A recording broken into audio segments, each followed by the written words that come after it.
Sob um céu cinzento de inverno, uma multidão silenciosa observa o cadafalso. O carrasco ergue o machado pesado, enquanto o rei Carlos aguarda o golpe final com surpreendente dignidade. A lâmina cai e, com ela, cai também o poder absoluto dos reis. Das cinzas dessa violência extrema, começava a nascer o parlamento e a democracia que conhecemos hoje.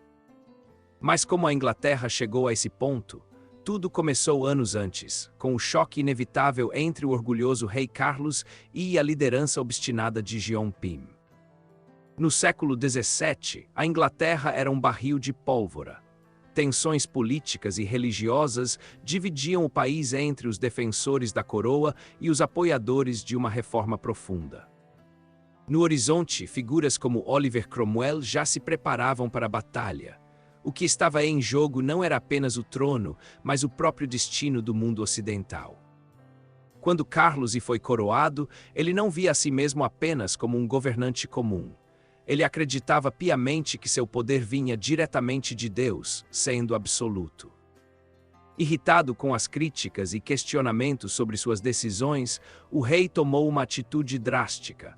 Assinou o fechamento do parlamento e trancou suas portas com pesadas correntes de ferro. Durante 11 anos, Carlos governou sozinho, ignorando as leis tradicionais do reino. Mais longe dos salões reais, o descontentamento popular crescia silenciosamente nas tavernas e ruas inglesas. Para financiar seu estilo de vida e o governo, o rei ressuscitou impostos antigos e abusivos, como o ship money, gerando revolta e protestos legítimos por todo o país. Na clandestinidade, o líder parlamentar Jean Pim reunia aliados puritanos. Com discursos inflamados e estratégias brilhantes, ele defendia que nem mesmo o rei estava acima das leis da Inglaterra. A situação piorou quando Carlos tentou impor o livro de oração comum anglicano na Escócia. Os presbiterianos escoceses reagiram com fúria imediata, iniciando uma revolta armada nas igrejas. Um exército escocês marchou decidido em direção à fronteira. Sem recursos para financiar uma nova guerra, Carlos percebeu que estava encurralado e sem opções para manter seu poder absoluto. Desesperado por dinheiro, o rei foi obrigado a reabrir o parlamento. Mas os deputados retornaram mais fortes e determinados do que nunca a limitar de vez o poder real. Jean Pim liderou a aprovação da Grande Remonstração, um documento histórico que listava detalhadamente todos os abusos cometidos pelo rei e exigia reformas profundas na administração do reino. A reação de Carlos foi de pura indignação. Ele rejeitou as exigências com desdém, recusando-se terminantemente a aceitar qualquer controle ou limitação sobre sua autoridade divina. Em um ato sem precedentes, o rei invadiu pessoalmente a Câmara dos Comuns acompanhado de soldados armados, com o objetivo claro de prender Jean Pim e seus aliados mais próximos. Mas o plano falhou. Avisados a tempo, Pim e os outros líderes escaparam de barco pelos canais de Londres, deixando o rei frustrado diante de uma assembleia vazia e silenciosa. Quando o rei exigiu saber onde estavam os deputados, o presidente da Câmara ajoelhou-se, mas recusou-se a responder. Carlos percebeu, naquele instante, que havia perdido o controle de Londres. Humilhado e temendo por sua segurança, Carlos abandonou a capital com sua corte fiel. Ele partiu em direção ao norte, decidido a reunir um exército para retomar o controle. Com a fuga do monarca, o parlamento assumiu o controle administrativo de Londres. Jean Pim convocou os cidadãos às ruas, conclamando todos a defenderem suas liberdades contra a tirania real. O ponto de não retorno havia sido alcançado. Bandeiras de guerra foram erguidas por todo o país e o confronto armado tornou-se a única saída para a crise política. A nação dividiu-se em duas facções: os cavaleiros, que apoiavam o rei com táticas tradicionais, e os cabeças redondas, que lutavam com fervor pela causa do parlamento inglês. No início do conflito, a experiente cavalaria real dominou os combates. O parlamento sofreu pesadas perdas e muitos temeram que a revolução fosse esmagada antes mesmo de começar de fato. Foi então que surgiu Oliver Cromwell. Percebendo a falta de disciplina e preparo dos soldados parlamentares, ele decidiu criar uma força militar revolucionária, unida pela fé e pelo treinamento rígido. Cromwell estabeleceu o exército de novo tipo. Pela primeira vez na história inglesa, a promoção militar seria baseada no mérito e na competência dos soldados, e não na nobreza. Os soldados puritanos de Cromwell rezavam fervorosamente antes de marchar para o combate. Essa profunda fé religiosa tornou-se o combustível moral que unia e fortalecia toda a tropa. Cromwell treinou sua cavalaria para manter uma formação rígida e coordenada sob qualquer circunstância. Seus homens, apelidados de Ironcides, tornaram-se famosos por sua disciplina absolutamente inabalável no campo. O grande teste veio na Batalha de Marston Moor. Sob uma tempestade de pólvora e sangue, a cavalaria disciplinada de Cromwell esmagou completamente a ala esquerda do exército realista. Com essa vitória esmagadora, todo o norte da Inglaterra caiu sob o controle do parlamento. Cromwell emergiu do combate com um prestígio político e militar imenso perante a nação. Desesperado com as derrotas, Carlos I começou a buscar novas alianças para salvar seu trono. Ele tentou negociar secretamente com católicos irlandeses, o que foi visto como traição. Em 1645, as forças se enfrentaram na decisiva Batalha de Naseby. A tática brilhante de Cromwell aniquilou completamente a infantaria do rei Carlos I. Após a batalha, o parlamento capturou a carruagem pessoal do rei. Dentro dela, encontraram cartas secretas que provavam que Carlos estava disposto a trazer exércitos estrangeiros contra seu povo. A revelação destruiu a reputação do rei. Sem apoio popular e com o exército desmantelado, guarnições realistas começaram a se render em massa por toda a Inglaterra. Vendo-se cercado, Carlos disfarçou-se de camponês para escapar de Osford. Ele decidiu entregar-se aos escoceses, acreditando tolamente que eles teriam clemência e o ajudariam contra o parlamento. Mas os escoceses tinham outros planos. Por uma enorme quantia em moedas de ouro, eles venderam o rei ao parlamento inglês, que o confinou sob forte custódia militar. Cromwell retornou a Londres aclamado como o grande herói da guerra. No entanto, o parlamento logo se dividiu profundamente sobre o que fazer com o monarca derrotado e capturado. A primeira fase da guerra civil havia terminado, mas a crise política estava longe do fim. O destino de Carlos I agora repousava nas mãos firmes e implacáveis de Cromwell. Mesmo preso, Carlos recusou-se a negociar de boa fé. Ele rejeitou todas as propostas de paz e começou a planejar secretamente uma nova revolta com aliados escoceses e realistas. Cansado das hesitações, o exército de Cromwell agiu. Soldados expulsaram os deputados moderados do parlamento, deixando apenas uma facção radical, que ficou conhecida como o Parlamento Traseiro. Esse parlamento radical tomou uma decisão sem precedentes na história mundial: levar o próprio rei a julgamento por alta traição contra seu próprio povo e contra a nação inglesa. O imponente Westminster Hall foi preparado para o evento histórico. Juízes, soldados e espectadores curiosos lotaram as galerias para testemunhar um julgamento que mudaria o mundo para sempre. Carlos I entrou no tribunal vestido inteiramente de preto, mantendo uma postura altiva. Em sinal de protesto e desdém pela corte, ele recusou-se a retirar seu chapéu. O promotor leu a acusação formal, classificando o rei como tirano, traidor e inimigo público da Inglaterra. Carlos apenas riu com desdém, ignorando a gravidade daquele momento histórico. Em sua defesa, Carlos argumentou que nenhum tribunal na terra tinha autoridade para julgar um rei, pois seu poder vinha diretamente de Deus e não do povo ou do parlamento. Os juízes rebateram, insistindo que o poder real emanava do povo e das leis.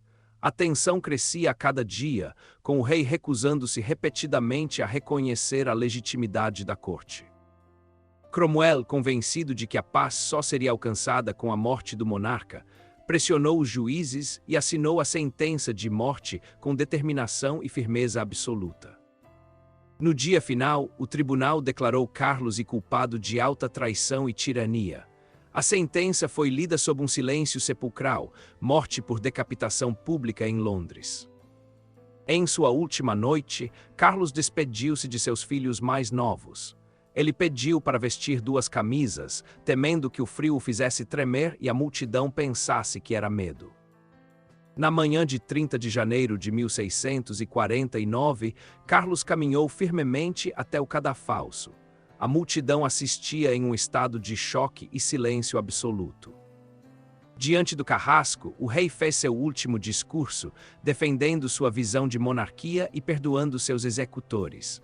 Ele então se ajoelhou e colocou a cabeça sobre o bloco. O silêncio era total. O rei estendeu os braços, dando o sinal combinado. O carrasco ergueu o machado pesado, que brilhou sob a luz pálida do sol de inverno. Com um único golpe preciso, a cabeça do rei foi separada do corpo. Um gemido profundo de horror e espanto ecoou por toda a multidão que assistia ao ato. A cabeça de Carlos I foi erguida diante do público. Naquele instante dramático, a monarquia absolutista inglesa deixava de existir, abrindo espaço para um futuro completamente desconhecido. Pouco depois, o parlamento declarou oficialmente a Inglaterra como uma comunidade livre, uma república. Símbolos da antiga monarquia foram destruídos e removidos de todos os prédios públicos da capital. Mas a nova república enfrentava graves ameaças externas.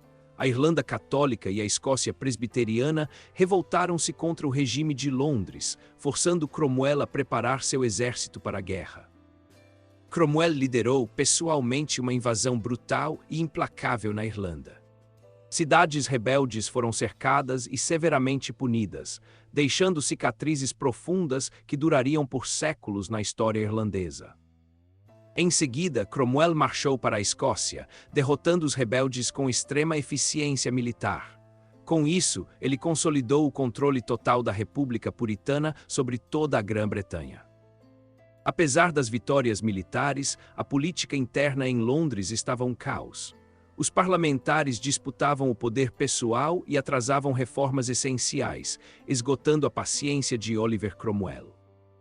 Em 1653, Cromwell invadiu a Câmara com seus soldados fiéis. Ele expulsou os deputados aos gritos de corrupção e trancou as portas do parlamento. Sem o parlamento, Cromwell foi nomeado Lorde Protetor da Inglaterra. Na prática, ele assumiu poderes quase monárquicos e absolutos, tornando-se o governante supremo da nação. Sob seu governo, uma ditadura puritana extremamente rígida foi imposta ao país. Teatros foram fechados, jogos foram banidos e festas tradicionais foram severamente reprimidas por todo o território. Até mesmo a celebração tradicional do Natal foi proibida por lei, considerada pecaminosa pelos puritanos. Soldados patrulhavam as ruas de Londres para confiscar banquetes e decorações festivas. Na economia, Cromwell promulgou os atos de navegação, determinando que mercadorias inglesas só viajassem em navios ingleses. A medida impulsionou fortemente o comércio marítimo e a Marinha Nacional. Com uma frota modernizada, a Marinha inglesa desafiou e venceu a hegemonia comercial holandesa.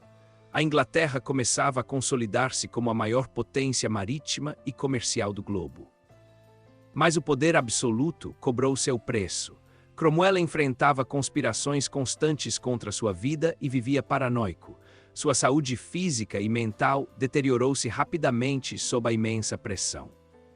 Em setembro de 1658, Oliver Cromwell faleceu em Londres. Sem sua liderança de ferro, o país mergulhou imediatamente em uma profunda incerteza política. Seu filho, Richard Cromwell, assumiu o título de Lorde Protetor, mas carecia totalmente do carisma e da liderança do pai. O exército e os políticos logo lhe deram as costas. Richard renunciou após apenas alguns meses de um governo fraco e instável. Sem um líder claro, a Inglaterra enfrentava mais uma vez a terrível ameaça de uma guerra civil.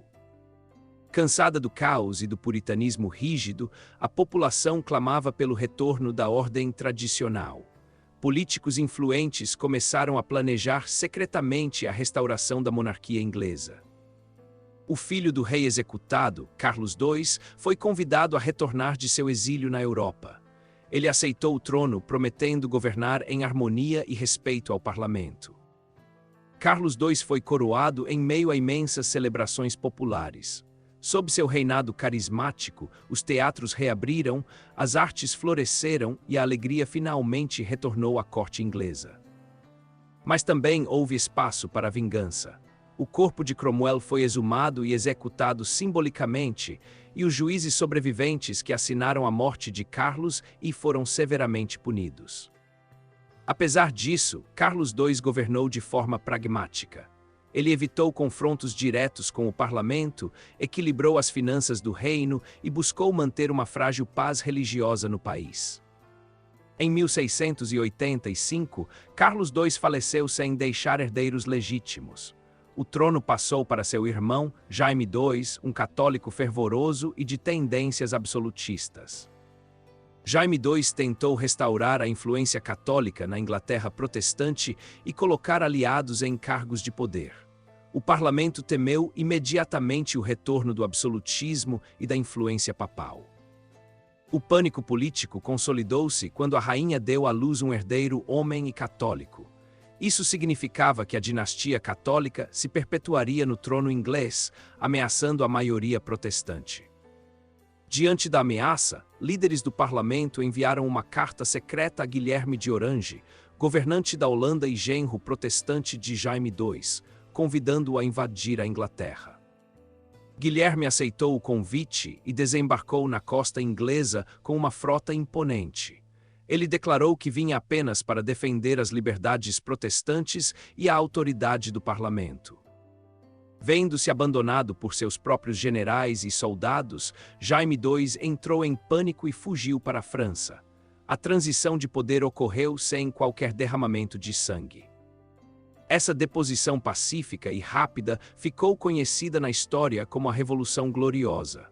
Ela redefiniu para sempre as bases do poder político e da soberania na Inglaterra moderna. Guilherme de Orange e sua esposa Maria Stuart foram coroados como comonarcas. No entanto, para assumirem o trono, eles tiveram que aceitar as condições rígidas impostas pelo parlamento. Eles assinaram a famosa Bill of Rights, ou Declaração de Direitos de 1689. O documento limitava definitivamente o poder real e proibia o absolutismo. A partir daquele momento histórico, o parlamento passou a ter o controle exclusivo sobre os impostos e as leis. Nenhum monarca inglês poderia governar sem o consentimento dos deputados. A Declaração de Direitos também garantiu a liberdade de expressão nos debates parlamentares e aboliu a censura real, impulsionando o nascimento de uma imprensa livre e vibrante no país. Nascia ali a primeira monarquia constitucional moderna do mundo. Consolidava-se a famosa máxima britânica que vigora até os dias de hoje: o rei reina, mas o parlamento governa. O modelo político inglês serviu de inspiração para democracias em todo o mundo ocidental.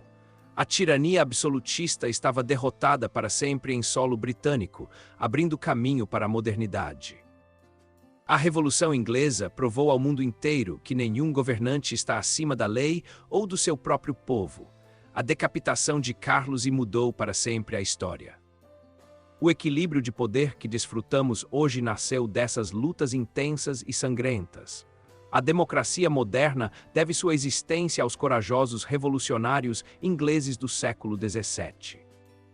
Gostou de conhecer essa incrível viagem no tempo? Então inscreva-se no canal e ative o sininho de notificações para não perder nenhum dos nossos próximos episódios históricos. Deixe seu comentário sobre qual outro grande evento histórico você quer ver por aqui. Docs da História, a sua dose diária e fascinante de conhecimento sobre o passado.